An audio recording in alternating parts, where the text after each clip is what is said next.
د بردیر بیراړی نه د کارو درې ښایسته منظرکشي ډېر ښایسته دره ده لاندې خوړ بهیږي یو طرف ته هم شینکی دی بل طرف ته هم شینکی دی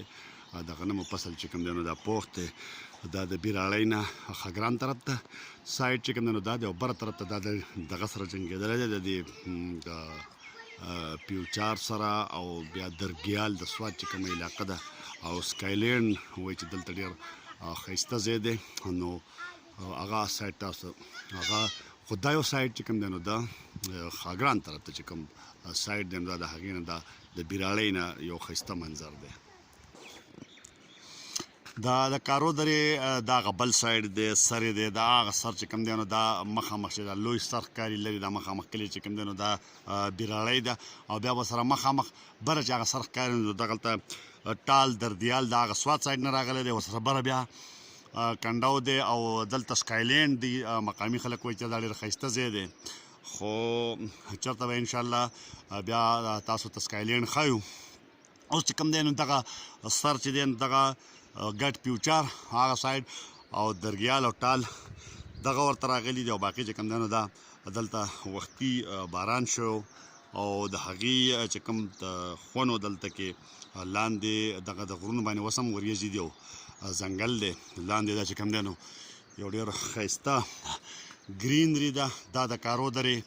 اخري سر دی کوم چې د سوات سره جنګېدلی د بیراړۍ کلی د بیراړۍ نه بره بیا 2-3 کلي نور دی او بیا اخري سر دی د سوات سره جنګېدلی دی دا د اوشیرې درې لږ د لاندې نه منظر چې هغه کوم بیراړۍ کلی و هغه خو پاتې شو ورسره بیا هغه بره د چې کوم د سوات ایریا ده دغه په نظر راځي او بیا د دې سره سره چې داسې تاویږي نو دغه مخامخ چې کوم کلی د دې ته ګلي باغ وایي دغه په خپله باندې یو ډېر ښایسته منظر وړاندې کوي ډېر ښایسته کلی دی دغلته هم ځنګل دی او ورسره چې کوم دی نو کورونه دي او دغه یو ښکته سایډ دی ګلي باغ چې کوم دی نو هغه دغې ته ویلی کېږي د مقامي خلکو نه چې ما تپوس وکړو دغلته هم یو دنګ سر دی ورسره ځنګلونه دي چې دلته کې نن چې کوم دی نو دا تقریبا 23 مئی ده او دلته کې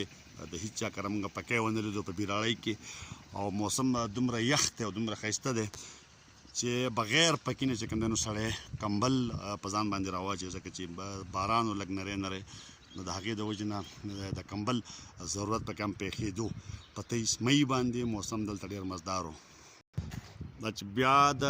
لاندې بیخي ښکته راشي نو بیا دا د کارو درې دا یو بیا بل ښایسته منظر دی دغه شانتې لاندې بیا دا خوړ راغلی دی او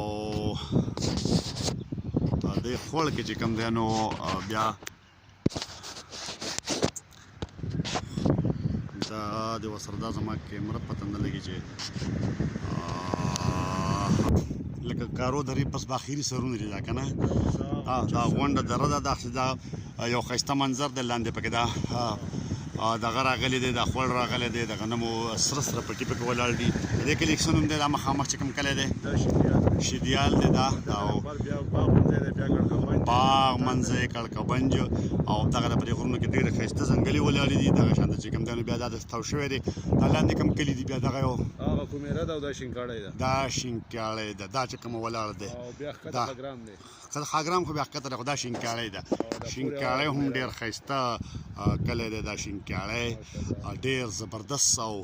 شینکاړی لاندې چې کوم دی نو خوړ بهېدلی دی دا غنم پکې ولاړ دي او بیا ورسره چې کوم دی نو د غنمو پټي دي او شینکي شوتل پکې هم ولاړ دي منځ کې خوړ بهېدلی دی مخکې خو به دلته کې دا ډېر زیات و دا خوړ خو لکه اوس چې کوم دی نو موسم ښه لکه واورې ماورې خو دلته چې کله وشو د دې ځای نه دا تقریبا بیا دغه شانته روان شوې ده او دا دره هغه سرونو ته بیا چې کوم دی نو رسېدلې ده په دې ګلي باغ خوا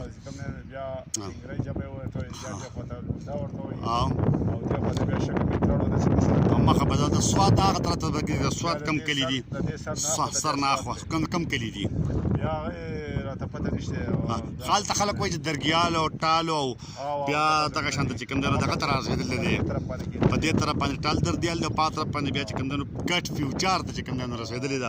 بیا واړی ده ډېر زبردست او ډېر ښایسته منظر و دا د بره دیر کارو دره چې کوم دی نو د هغې منظرکشي دا ډېر ښایسته او ډېر خوند کوي